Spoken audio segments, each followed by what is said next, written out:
Hello, welcome to our session today on the Unveiling in the Apostle Paul's System of Truth.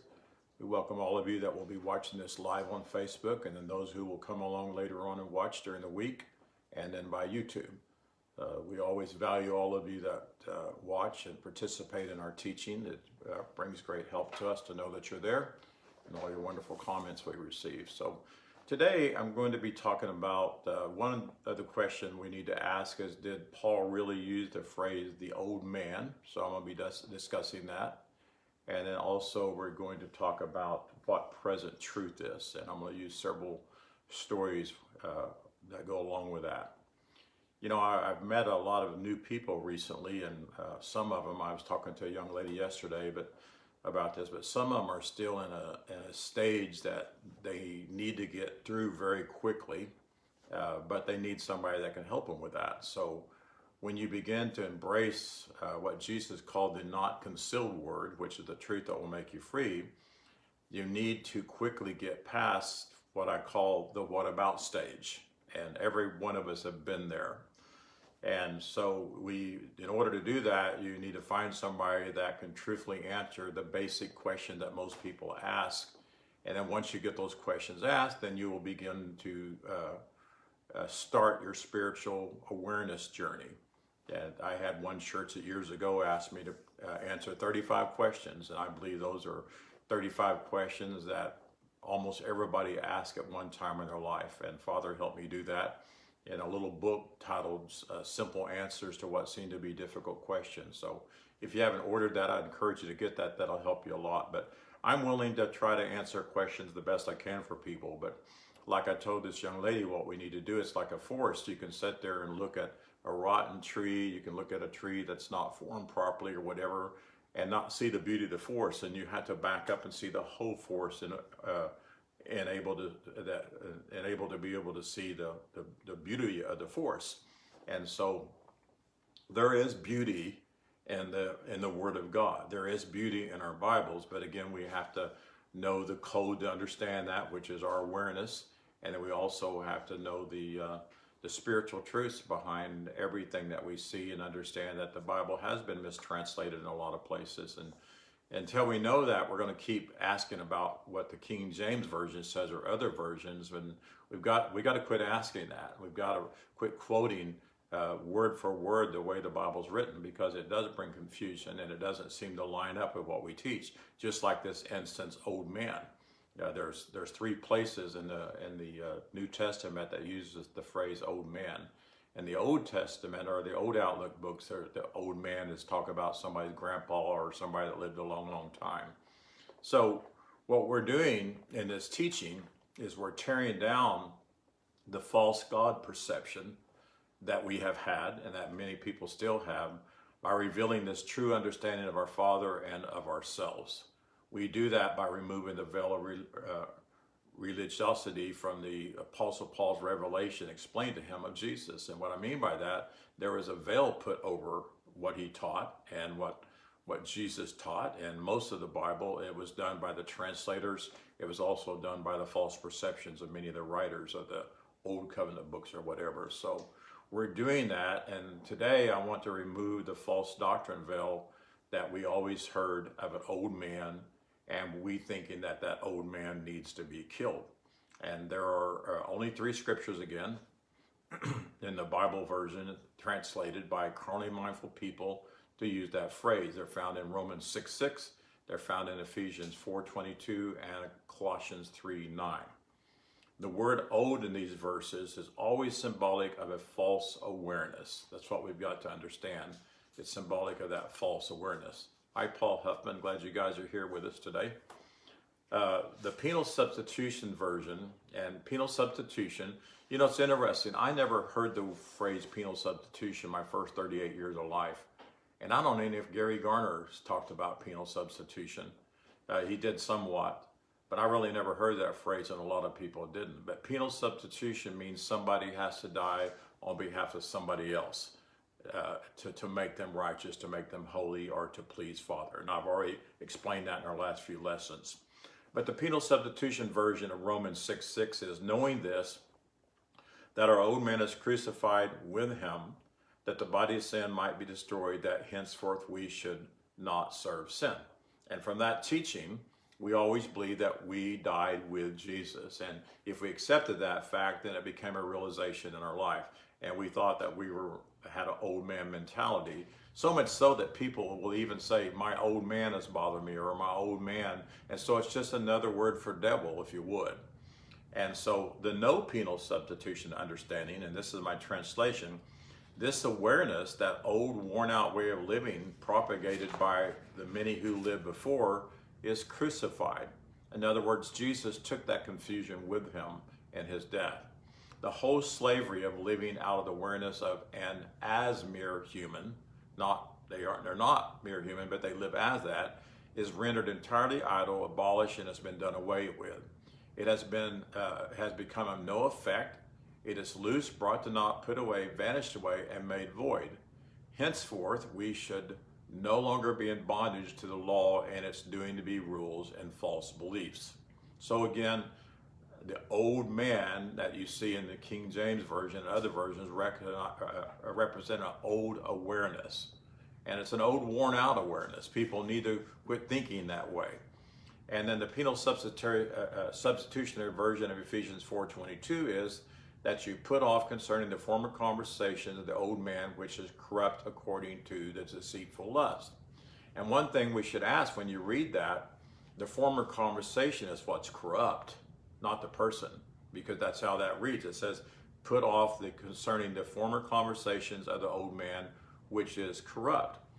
So there again, the penal substitution understanding, or the no penal substitution understanding, and I'm going to read all the verses in chapter 4 from 17 to 24 is, I say as a witness, at perfect rest with Father, do not tread about in your life as the custom of those who live as carnal.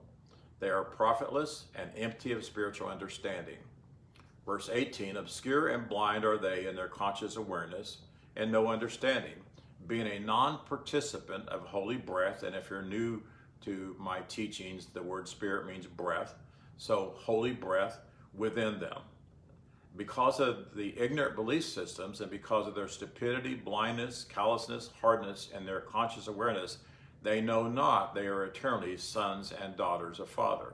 Verse 19, who being apathetic themselves have surrendered to living as a daemon. And a daemon is a word that they translated as devil, and it actually means a supernatural spirit with a poor character. And we, mankind, we are supernatural, but because of ignorance to who we are, many have lived with a poor character. And so they surrender to living as a daemon and to be content with impurity, all with the intent of selfish desires. But you, verse 20, not so. You have learned to stay in contact with Father, which is our divine mind. 21, indeed yourself have seen, heard, and understood by what Jesus taught as the Spirit of truth that is in Jesus, and it is in us too. Verse 22, now put off the former conversations and the lower worn out awareness of man whose understanding comes from sense knowledge that produces ruin, spoil, and delusional longing. Put on in your understanding your eternal oneness with Father.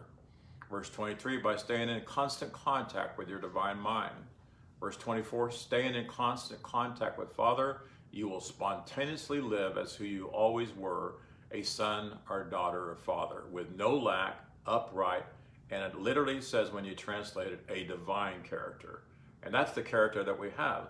So a daemon is a son or daughter of God who is supernatural, who has accepted what Adam passed down and lived with a bad character. And Paul's saying, live with your divine character because that's your true character.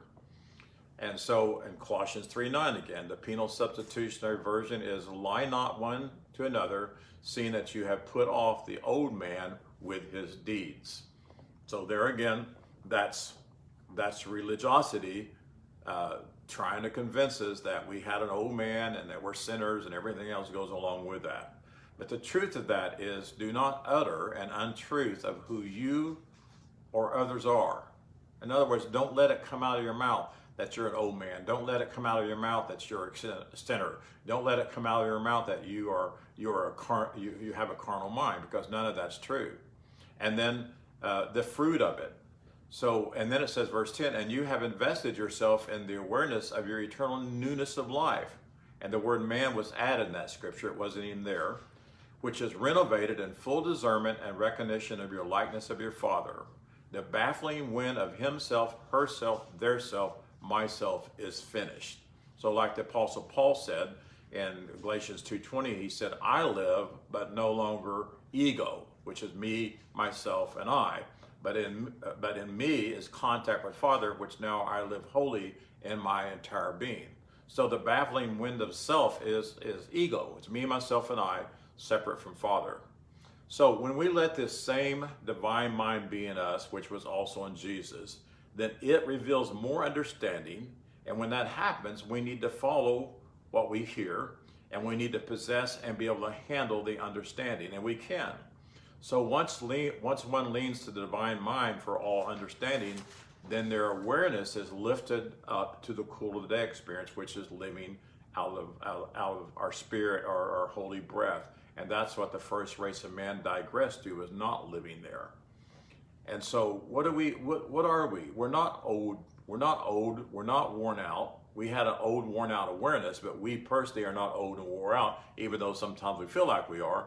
But we are perpetual life beings. That's who we are.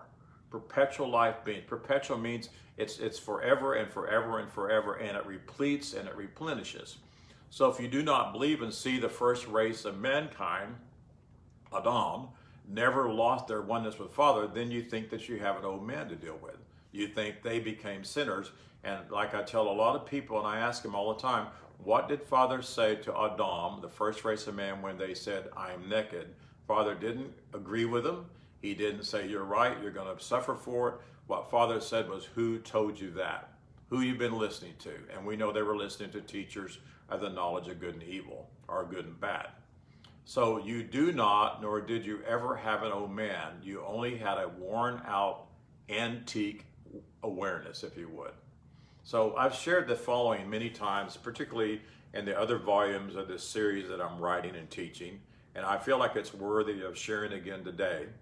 The vain imaginations that there could in reality be anything opposed to the divine mind, or could be any separation of man from Father, led to the forming of a state of awareness that's described in the Bible as an adversary. And every time somebody looks at the word adversary, what do they think of? What would you think, Donna? The devil, or demons, or whatever. And so we find these various names, such as Satan, and when you look it up, it just says an opponent, which would be an opponent thought. So when you have a thought that's anti who you are, or anti who other people are, then that is an opponent to your life. And then they come up with the word devil, and that means to traduce, so that's a traducing action or a thought. And it's also a supernatural person with a bad character. So everybody that Jesus healed, everybody that said it was vexed of a devil, in other words, paralyzed, and it was traducing them, or any kind of physical problem, then that would be Daimon, a supernatural person with a bad character. And then again, we find the word adversary, and that means to confine or to cramp or from embracing harsh thoughts. When you embrace the thought that you're a sinner, or a sinner saved by grace, when you embrace the thought that you have an old man that you have to deal with, or that you believe in a devil or demons or whatever, then literally that hinders you, and it confines you, and it cramps you to that awareness, and you can't break free from that. And that's what the word adversary means. That's what I thought of. Huh? When you said that, I was going to say stinking thinking. Stinking thinking. That's exactly what it is. Yeah, because you... And then accuser are condemning thoughts. And I always say the accuser of the brethren is the brethren. We accuse one another, and we accuse ourselves. And so that's what that means, condemning thoughts. Then the phrase carnal mind means carnal thoughts, carnal awarenesses, and carnal beliefs. We do not, nor have we ever had, a carnal mind. The Apostle Paul did not say to have a carnal mind is death. He said to be carnally mindful is death. So if you're full of nothing but carnal thoughts, carnal desires, then it produces no knowledge to our Father, because that's what death is. And then old man, and I'll share on that here a little bit later. And then there's another one called the man of sin. And that's human-minded thoughts and beliefs under the law or legality. The word sin means what? A mistaken identity, correct? So a man or a woman with a mistaken identity having human-minded thoughts, and they're always under the law or legality or some kind of due to be to try to correct their mentality. And another one I found that was very interesting is personality.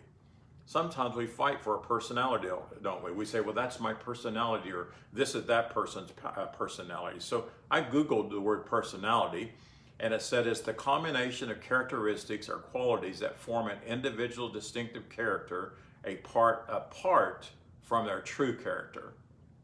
Isn't that interesting? So we believe that our character, we look at all kinds of ways of trying to figure out what our character is, and if it doesn't align with the divine mind and the divine character that Father gave us, then it is not true, and it keeps us ignorant from our true estate, if you would. So the translators and the sin conscious teachers of the written word came up with those words, and they came up with those phrases again to produce a penal substitutionary doctrine, and also to produce an enemy that we had to fight all the time. So what's interesting is none of those words or phrases are nouns. A noun is a person, place, or a thing. They are verbs, which are words used to describe an action, a state, or an occurrence. An action, a state, or occurrence. And a thought can produce an action.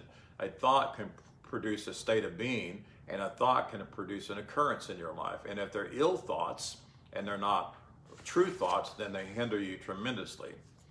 So another place that's interesting is the Apostle Paul wrote one time, I die daily. And again, people think that that's him letting his old man die. But what he was showing the way to daily live out of Zoe life by keeping a right balance between letting go of false beliefs and ideas and laying hold of vital beliefs and ideas, which would be awareness. So what he did is he corrected his awareness daily. You know, that's when I spend time with somebody that I want to know and I'm not very aware of them, I would daily contact them and fellowship with them. And so my false awareness of them would die, and it would be replaced with the true awareness, and that will destroy the false awareness. Does that make sense, Donna? So we could say putting, get to know them. You're getting to know them. Understand. So we could say putting on the new is to bring forth the awareness that comes from our divine mind. Not putting on a new man. The word man again was added. So putting on the new is to bring forth awareness that comes from the divine mind, which is Father. And hence leaning to our divine mind for all wisdom, for all knowledge, for all understanding as our only source. And that's why Paul said, what I learned, I didn't learn from any man whose breath is in his nostrils. In other words, he didn't listen to carnally mindful teachers. He listened to Jesus. He listened to the Essenes, which were spiritual seekers of the word, and he listened to the Father speak to him. So then what happens is we accept the truth of our being based upon Father's faith. Not on my faith, not on somebody else's faith, but on Father's faith. When Father made man and he spoke to man, he gave man rule and dominionship over the earth. He told man to reproduce children, to reproduce him in a body. That was his faith. And Father made us perfect, and Father has faith in our perfectness, if I could say it that way. So we could say we are the in contact man, or we are the in contact woman, just as Jesus was in perfect expression and perfect manifestation. So the tendencies to complain, or the tendencies to ask for physical things. A lot of people say, well, am I not supposed to ask for anything anymore? And I say, no, you're not. The only thing that you should ascertain and seek and desire is to know more of the living word, to know more of Father. And so this tendency to complain or ask for physical things will diminish as we progress in our understanding of the truthful word. The more you understand of who you are, and the more you understand that you already have all things that pertain to spiritual life and physical life, then literally you put off that old awareness, you put off that old false identity, and you do that by staying in contact with the divine mind, and all these tendencies will disappear entirely. It's just like when we say the disease or the sin that really hinders us. The disease is a mistaken identity. Well, when we put that off, then all the symptoms of a mistaken identity begin to disappear entirely. So I found in in Colossians 3:1, Paul references a man or a people, if you would, by the name of Scythians, Scythia. And the Scythians are cited as an especially strange kind of barbarian. They represent a lower kind, if you would, or the lowest kind of barbarian who was probably also a slave. And the term was applied to tribes around the Black and the Caspian Seas. And the name Scythian means cut off, it means rough, it means barbarous, it means immoderate, it means fierce looking, it means rude, it means ignorant, and it means degraded. So the symbolism of the Scythians are thoughts of a very low and ignorant, uncultivated, and seemingly warring character that fights against you. You feel like, well, I'm just a sinner, or I'm carnally mindful, or I'm lost, or whatever people think about themselves that hinder themselves. And so when the eternal awareness of the truth of the word begins to dominate one's awareness, there will be no more Scythians in their consciousness. One's thoughts will have been raised to one who is in constant contact with the Divine Father, just as Jesus was. So this old awareness comes from the sense man, the person that depends on their five senses for all knowledge and understanding. And the first race, Adam, entertained a condemning awareness, and when he entertained the condemning awareness, then it produced death to the truth, death to the knowledge of Father, death to the knowledge of who they are. So then it passed on down. That's why Scripture said death passed on to all men. And as Kay Fairchild, they didn't have to receive it. And so it passed down to all who would receive what I call the great lie. And receiving the false knowledge of good or bad is to see oneself as imperfect. It's to see oneself as limited. You see yourself as mortal, which means liable to die, rather than perfect in every way. And that's what religion taught us, that we're not perfect, we're not holy, we're just human. We sing songs, I'm just a human, and we agreed with it. So one with an old, worn out awareness is subject to the death estate, living as dead.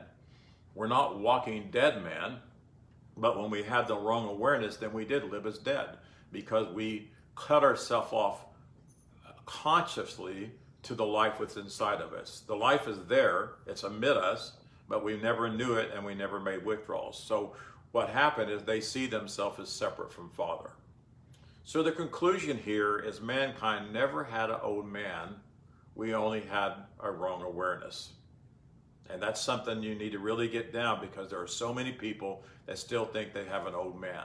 I spent from 1996 or all my life believing that we had an old man, and that was another way of saying a devil, if you would. And there are people that think that they're still preaching Paul's system truth at a greater level, but they're still saying we have an old man that we have to deal with. So to me, that's leaven, and leaven is the whole lump. Just a little. It doesn't take much to mess up the whole truth. So we want truth, right? Jesus said the undeceitful, or the not concealed word, which they put the word truth there, the not concealed word will make you free. It will cause you to experience everything that you are, and it will experience you are the presence of Father in the earth. So what is present truth? I asked Donna today what she thought present truth was, and she said what we always said, that present truth is what God is saying to you today. So we need to understand that that's not necessarily what it is. And we get present truth from 2 Peter 1:12. Hi, Ann and Frank. Glad you're here. So 2 Peter and Carl, don't want to forget Carl. 2 Peter 1:12, wherefore I will not be negligent to put you always in remembrance of these spiritual teachings, though you know them. And I like that, because Paul knew that we have contact with the mind of God and we know all things. So he said, though you know them, and be established in the present truth. So these statements and words we use in explaining the living word, they come from studying hidden and the hidden and the concealed word. That would be a surface reading. And so we look for what's hidden beneath that. We look for what's been concealed by religion of men. And we study the writings of the ancients, and we listen to Father speak to our thoughts. And so we must be established in what Father said from the foundation. Too many people believe that Jesus came to make us whole, that Jesus came to bring life to us, and Jesus came to do everything that actually Father did from the foundation of the world. And if you'll remember, everything in the Bible is about awareness. So Jesus came to correct man's awareness. And he sought to do that, but they were so bankrupt, all they wanted was bless me, feed me, heal me, and it was always about them, what they needed to take place. And of course, he had compassion on them, and he did that. And so we must establish ourselves in what Father said from the foundation. And what happens is often people make monuments around hundreds of years of old understandings. What somebody learned 40 or 50 years ago from their perception, they make monuments out of it. Just like Abraham and just like Moses, they had a false perception of Father, and they came up with all kinds of stuff, and then today people have turned those things still into monuments. Just like there's a lot of people still believe that you had to be circumcised to please God. That has become a monument. A lot of people believe in a entity out there that fights us, and then that becomes a monument, and in a sense they give it a power because they believe in it. And so they worship, they ascertain, and they seek to know, and they talk about it. I've been in churches, and I grew up in churches where I heard more about a devil than I ever heard about what Jesus came to teach us, or our Father whatsoever. And so they do that, rejecting the living word that's been explained today. The living word that was explained by the Apostle Paul, and the living word that was sonified by the Apostle John, and many other comforter teachers after that. And so what they do is they make monuments out of proclamations that have been fed to Christians and other religions that are lies, absolutely lies. The very first lie was bought by the first race, Adam, and has been bought by every generation after that, and that means we can do something to become who we already are. Most of our life, all of our prayers, all of our actions, and everything was to do something to be who we are, to even be blessed. We thought if we gave enough money, we could be blessed. We thought if we gave enough service, Father would bless us, Father would answer our prayers. And every bit of that was a lie. You can't become who you already are because you already are a son or a daughter of God, and you are already perfect in every way. All we have to do is adjust our awareness. So what's present truth? Well, the English word present comes from the Greek P-A-R-E-I-M-A. It's paraimi, meaning to be near, to be at hand. It means now, and also it means I exist. One of the root words to it means I exist. And then the word truth is the same word that Jesus used when he said the truth will make you free. And again, it's aletheus, meaning true as the not concealing word. So if there's a not concealing word, then there is a true word. And that true word, most of us have not been taught, or we've not seen beneath the concealed word. So Peter was telling his students that the living word of truth existed in them already. It was near at hand, meaning they could execute the truthful word in all their dealings and all their life, because the truth is within us. The truth is within us because we have union, we have an unction of the Holy One, which means we have contact with the divine mind. So present truth is not what Father is saying today. Present truth is the eternal living word of truth within every one of us. It's what Father spoke from the foundation of the world. So how do we know this is true? Because we have contact with the Father, and the Bible literally says instead of things, we know all the Logos. Things almost always represent the Logos, the living word of God. And that's 1 John 2:14. So what is the not concealed truth in us? Well, Galatians chapter 1 from the 20th century New Testament states, I would remind you, brother, that the good news which I told you is not man's invention. So it's not man's invention. It's not machinations. It's not plots. It's not things that they come up with. Well, what we're teaching, explaining, is not some new truth that man thought of. We're not coming up with a new religion or a new doctrine. You know, we used to call things the finished work doctrine or teaching or the kingdom teaching, and the list can go on and on and on. But this is not a new doctrine. It's not a new religion. It's the explanation of what Jesus sought to teach, but the people either could not or would not. And sadly, there are people today who will not listen. They are so ingrained in what they believed all their life. They believe it's the truth, and when the truth comes to them, they reject it as though it's the lie. And they won't listen, and it's sad. And so the Apostle Paul explained what Jesus taught. John signified what Jesus taught. And religiosity veiled it with the mistranslations, veiled it with false perceptions, and many other comforter messengers have explained these truths over many, many years, but yet people have rejected them. Or some of them still hung on to the lie, and so they mix the truth with the lie, and again, it makes the whole thing a lie. So some of us who are comforter messengers are removing the veil of religiosity to reveal the truthful living word. We teach the breath of truth, if you would.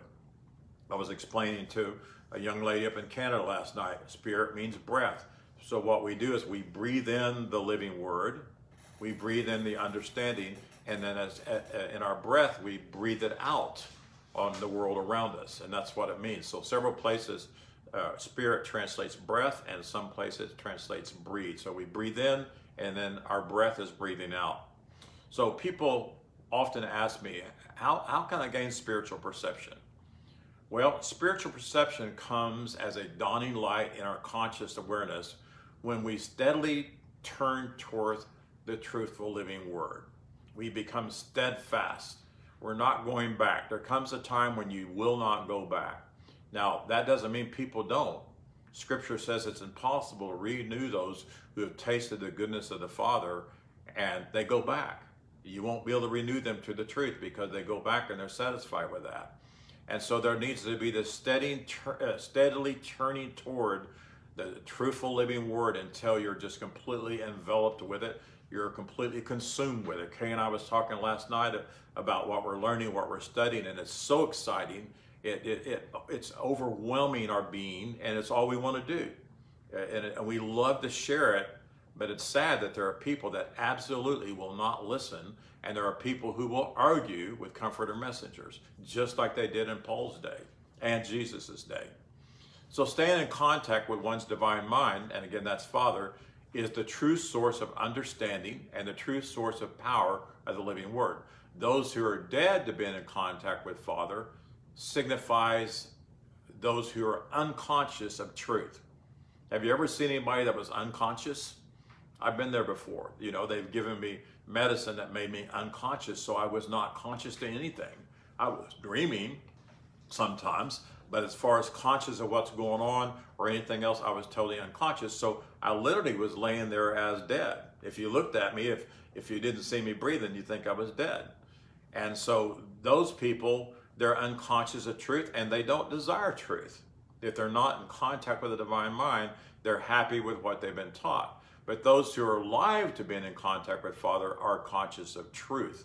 And you can see those type of people, and you can see how they function and how they live and move and have their being out of the divine mind. So if one is not in conscious contact with the divine mind, then what they know is from sense knowledge. And it's from sense knowledge only. What they think to be spiritual is usually a sensual experience that makes them feel good.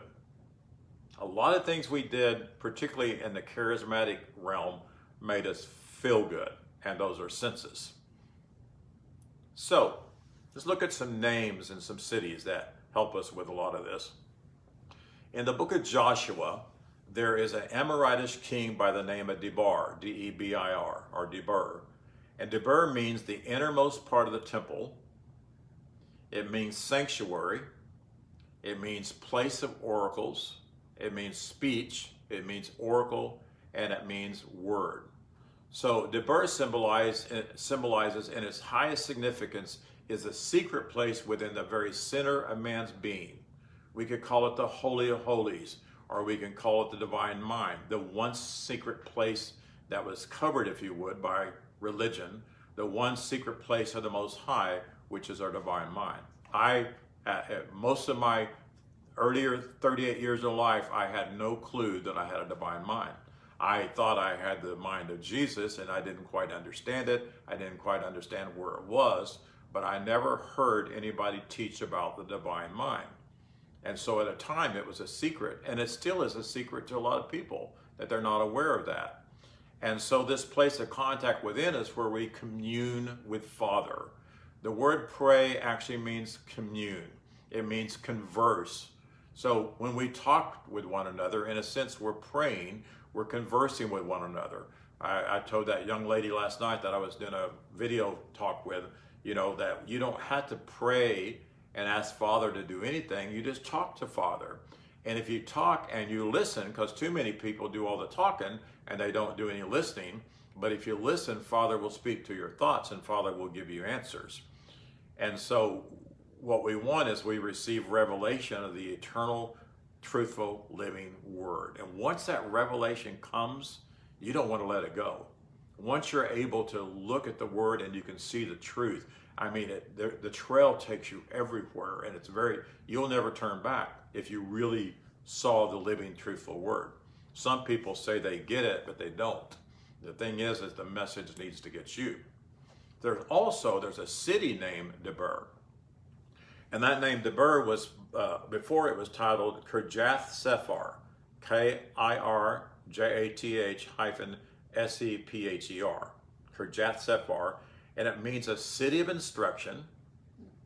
It means a city of books. It means a city of branches and writing. Who is that city, Donna? Remember that song that they used to write, O city of God? Mm-hmm. It's us, right? We are the city of God. And so in Psalms 46:4 and Psalms 87:3, they both use the phrase city of God. The city is us. So let me read those to you. Psalm 64:44. There is a river, their streams whereof shall make glad the city of God. Now, what does water always represent? It represents the living Word of God. So there is a living Word of God, the streams whereof shall make glad the city of God. Those of you who've been listening very long, I would ask the question, you're hearing the living Word, is it making you glad? Yes, it is. Is it bringing joy to you? Yes, it is. So it says, makes glad the city of God, the holy place of the tabernacles of the Most High. So literally, we are the most holy place of the Most High. Verse 9, it said, God is in the midst. And I looked up the word midst, and it means the center or the nearest part of her, which would mean in our very being. She shall not be moved, which means be out of course. A lot of people are off course. I told the story many years ago, and I think I've told it recently, I'm not sure, but there was an airline pilot and his co-pilot that took off, and they were from LA and they were heading to California across the ocean, to Hawaii. And after about an hour and a half in their journey, the control tower reached out to them and told them they were off their course by 1 degree. And the pilot said, well, that won't matter. Well, it's not a big deal. So he didn't make the adjustment. So what happened to them? They crashed and burned. They crashed into the ocean. It's not a true story, but it's an example. But you can be off just a little bit on your journey and never make it to the place you want to go. And so that's why the very divine mind of God within inside of us is what we're supposed to hear and to be led by. And then when we do, it says, she shall not be moved. She will not go off course. Then it said, God shall help her. And that means surround her. And I think this is interesting. Then it says, right early. So I looked that up, and it means as pure as Father from the beginning. I need to correct this. That's Psalms 66, you said? Hold on just a second. I need to correct this. Psalm 46:44. And verse 45. But literally it says she will appear as she was from the beginning. And what does Father say? Father sees us from the end and the end from the beginning. Father sees us exactly the way we were created. So that right early means appear as Father from the beginning. And then Psalm 87:3 says, glorious things are spoken of thee, O city of God. So that's pretty good. So who is the city? The city is all people. The city is a center of learning, a place where understanding is attained. And it is very sacred, and it symbolizes the divine mind. That's why Paul was told by Father, when Paul asked him to deliver him from his knowledge, his dependency on the law, and Father said, Paul, my grace or my spirit or my breath or my divine mind is sufficient for you. In other words, just lean to your divine mind and you'll be all right. Scripture also uses branches, books, and writings within and without, and they all represent us. We are the branch man of Isaiah 35. We are the book written within and without. And there's another name, Deliah, D-E-L-A-I-H, Deliah. And Deliah was a Levite who belonged to the priesthood. And his children were among those who were freed from Babylon. And you know the story, Cyrus set them free to go back and rebuild the temple. And the Levitical priesthood, they could not prove they were priests because the Babylonian soldiers burned all their papers, all their records. And of course we said they could not prove it until a priest stood up with some light on perfection, which is Urim and Thummim. And that's what's going on in the world today. Most people cannot prove that they're righteous and holy and perfect because their records have been hidden. They were mistranslated. But there's a priesthood today, it has been for a while, that are standing up with some light on perfection. We can explain to you how you were made perfect from the foundation. So Deliah means that which is Jehovah is drawn, and then that it may be poured out. Jah has delivered and freed by Jehovah. So he speaks of freedom and he speaks of expression. So we can enjoy the freedom where Jesus said the not concealed word will make you free. Free to do what? Free to live out of who we are. Free to be sons and daughters of God. And then we can express that in our everyday life.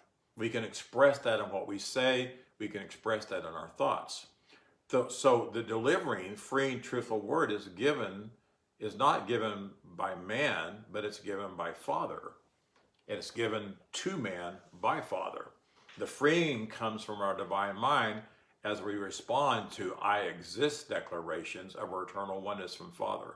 And Father said, I am that I am. And Father declared, he decided, he declared and decreed that we are one with Father and that we have dominion over this earth. And so Father, again, is the source of all understanding and that power radiating through us out to others. If you want to minister to people, if you want to teach, if you want to help people, if you want to counsel people, Father's truth must be your source. Because if it's a source that comes from man who's breath in his nostrils, you're not going to bring any real help. And then we find another man. His name is Demas, D-E-M-A-S. Demas was a man who worked with Apostle Paul in the truthful word. And he was very popular. He loved the people, he loved the crowds, he loved the attention. He was very popular, and he forsook Paul, having loved the cosmos world and loved the people more than the truthful word. And that's found in 2 Timothy 4:10. For Demas has forsaken me, this is Paul writing, having loved the present, the now world, the way the world existed at that time, the systems of the world. And it says, is departed unto Thessalonica, Crescens to Galatia, and Titus unto Dalmatia. So while we are allowing our awareness to be corrected, old ideas are eliminated. When your awareness is corrected, it reveals the old. So we find Demas, whose name means popular of the people, forsaking Paul and going to Thessalonica. His love for a material world, if you would, separated him from the conscience of truth. What we have learned by the many religions of the world is more or less a love for material. We desired more money, and they taught us how to get more money. We desired healings, and they would teach us how to get healings. We desired all kinds of things, if you would. That would be the desire for the material, and that separates you from your consciousness of truth. It separates you to the fact that you already have all things that pertain to physical life and spiritual life. So the thoughts that believe in the material world as their source of happiness and well-being cannot follow us in spiritual development. You can't mix the two, if you would. So love of popularity, love of approval of the world, and popular beliefs about life causes us to fall short of the standard of the living word, and we must let those things go. Then another hindrance to seeking the truthful word is a fear of losing one's business. We've talked about many times. There's I believe a lot of ministry out there today that know truth that they're not teaching because they think their people can't take it. First of all, they're not their people, and they think that other people will reject them, and so they don't want to lose their ministry, if you would, or their business, because ministry literally becomes a business if you're not careful. So we see this in a story of a man named Demetrius, Demetrius. Demetrius was a silversmith at Ephesus who stirred up a great upheaval against Paul and the teachings of Jesus. He did this because he feared that the truth would take away his business and he would thus lose materially. And that's in Acts 19:24 through 41. So I'm going to highlight some of that and then I'll read it to you. But I'm telling you, Acts 19:24 through 41. But I have seen so many people and heard of ministers that told me, I can't teach this in my church because I will lose my people. I can't teach this because the denomination will take my papers away from me. And that's a horrible fear, but it's held people back. And what it's doing is not just holding you back, but it's holding all the people that listen to you back. So here's what it says. For a certain man named Demetrius, a silversmith, who made silver shrines for Diana, that was a false goddess, brought no small gain unto the craftsmen. So him and all the other craftsmen were making a whole lot of money selling these idols, whom he called together with the workmen of like occupation and said, Sirs, you know that by this craft we have our wealth. Well, I tell you, I could preach that. Mm-hmm. I could preach that, but it's just, it's sad. Moreover, you see and hear that not alone at Ephesus, but almost throughout all Asia, this Paul has persuaded and turned away many people, saying that they be no gods who are made with hands. So that not only this our craft is in danger to be set naught, but also the temple of the great goddess Diana should be despised, and her magnificence should be destroyed, whom all Asia and the world worshipped. And when they heard these sayings, they were full of wrath and cried out, saying, Great is Diana of the Ephesians. Now that was all the ones that made the idols. So, and the whole city was filled with confusion, and having caught Gaius and, I don't know how to pronounce it, but Aristarchus, men of Macedonia, Paul's companions in travel, they rushed with one accord into the theater. That's where all these people were. And when Paul would have entered in unto the people, the disciples suffered him not. In other words, they left him alone. And certain of the chief of Asia, which were his friends, sent unto him, desiring him that he would not adventure himself into the theater. They didn't want him teaching the other people. Some therefore cried one thing and some another. For the assembly was confused. They didn't understand what was going on, and the majority knew not why they were come together. And they beckoned with their hand. In other words, they drew Alexander out of the multitude. They grabbed him, if you would. The Jews put him forward. And Alexander, who they beckoned with a hand, and would have made his defense unto the people, but when they knew that he was a Jew, all with one voice about the space of 2 hours, they cried out, Great is Diana unto the Ephesians. And when the town clerk had appeared the people, he said, You men of Ephesus, what man is there that knoweth not how that the city of Ephesus is a worshiper of the great goddess Diana, and of the image which fell down from Jupiter. Seeing then that these things cannot be spoken against, you ought to be quiet and do nothing rashly. For you have brought hither these men, which are neither robbers of churches, nor yet blasphemers of your goddess. Wherefore is Demetrius and the craftsmen which are with him have a matter against any man, or if they do, the law is open, and there are deputies. Let them implead one another. But if you inquire anything concerning other matters, it shall be determined in a lawful assembly. For we are in danger to be called in question for this day's uproar, there being no cause whereby we may give an account of this concourse. And when he had thus spoken, he dismissed the assembly. Now, how would the truthful word hinder a silversmith? You know, Demetrius, again, made silver shrines to Diana, or silver statues to Diana, which was a Grecian mythological goddess, and sold them for large amounts of money. Demetrius called together all these workers with a like occupation. He reminded them that they get great wealth from there, and he stated that Paul, persuading the people here, was going to rob them of their wares. They were not going to be able to make their money anymore. So Demetrius not only feared the craft would be in danger, but also the temple of the great goddess Diana should be despised. And so who and what are some of these gods and goddesses that religiosity has made with their hands? Who, you know, like ministry. We've done the same thing in ministry. One is the many false perceptions of Father. All throughout the old Outlook books and the new Outlook books, there's constant false perceptions that Father is a father of anger, a father of appeasement, a father that would say, go kill people, kill children. So that literally becomes an idol, if you would. And this is hard for a lot of people, but in the beginning, they prevail to those who listen to that type of teachings. And then another one is Jesus.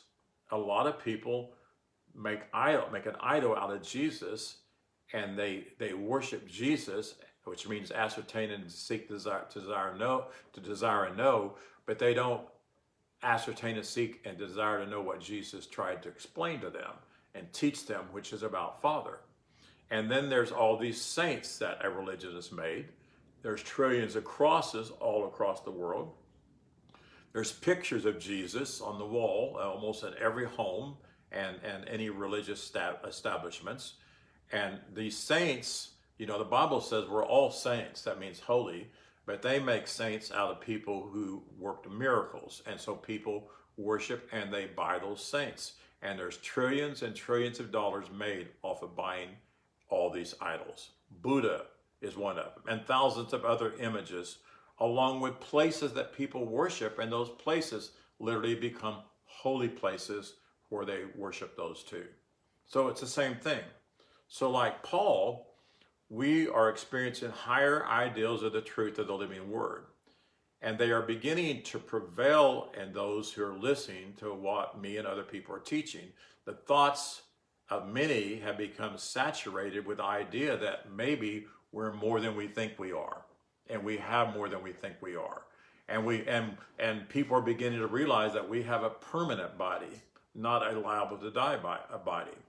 So the resurrection of Jesus that I exist from, that we exist from, shows us that we don't have to bow down to what we would call a death of matter that's proclaimed to us, and it stirs people up because they're more interested in matter, more interested in carnal thoughts, and they bow down to those things.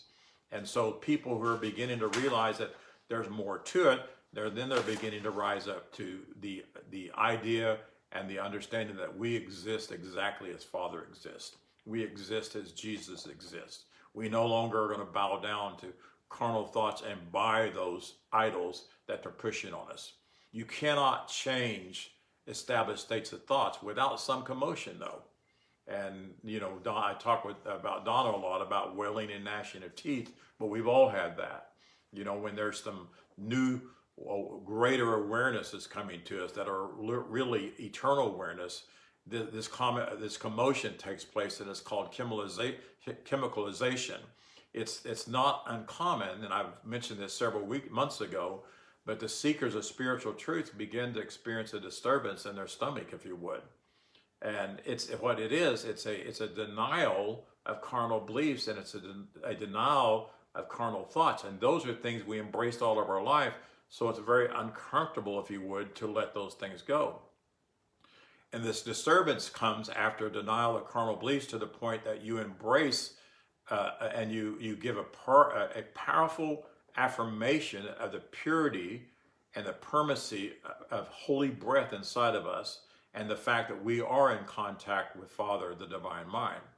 So sometimes this confusion is so great with beginners that they even think themselves to be ill, when the trouble is more like a revolt of little workers, silversmith, trying to fight for what we've always believed inside, I guess you could say, inside of your subconscious mind, trying to oppress the truthful ideas that's coming to you, the truthful understanding, and to oppress the truthful living word. But we're saying, no, we're not going to let it happen. So what happens is the turmoil continues until confidence is gained. And that's what Alexander represented. He was beckoned with a hand. A hand is a ministry, a fivefold ministry, if you would. And he was symbolical of the word of power and mastery. He was able to stand up and stop the rioting, to stop the fight, and to quiet the craftsmen down with one voice. And they spoke with many voices crying out to Diana. So we can see this very thing taking place in our day when comforter messengers and teachers appear to the people and they teach and explain the living word. There are many silversmiths and type who show up amongst the crowd and begin to introduce what's going on. And they make their living teaching penal substitutionary doctrine and the idols that come from that.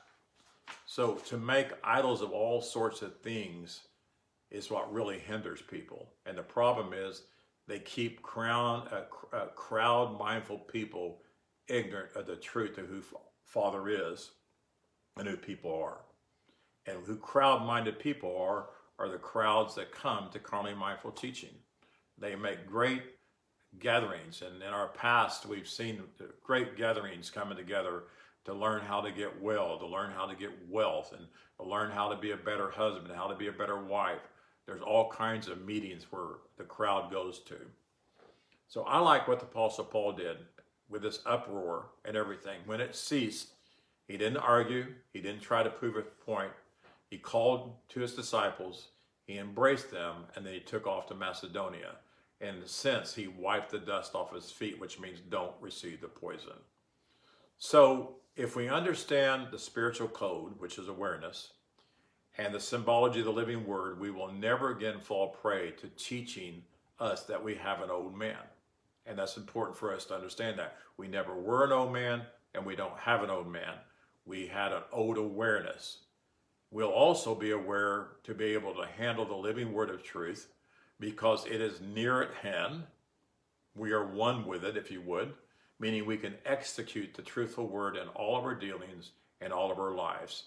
And all this will play a great part in making us experience who we are. And that's why Jesus said, the not concealed word will make you free. So I hope you enjoyed that. Those are two important understandings that we need to know, because there's so many people still fighting an old man or all those other things that I said, and none of those things are true. We just need our awareness corrected, and we're doing that right now. And Father is helping all those who will come and see and come and taste of the eternal goodness of the Lord. So we appreciate you being here. It's about an hour, so I'm going to stop here and pick up next week. We love you. We hope you have a wonderful day. And those of you who have signed up for my transcript group, this afternoon, I'll send you the transcript of all this. And I know a lot of you are enjoying that. If some of you want to, just go to my Facebook page. It tells you how you can sign up for that. If you send in at least $10 a month, you'll get a transcript of each sermon that I teach from here on out. So we love you, bless you, thank you. Keep the comments coming, we enjoy them. And if next time I announce a Zoom meet, we had a really good one last week. If you can, get on there. It's a lot of fun, and we get to see you. You get to talk, you get to ask questions. And I know sometimes when I'm teaching, you would like to ask a question. So that will be a great way to do it. Thanks a lot. Hi, Doug. Thank you for being here.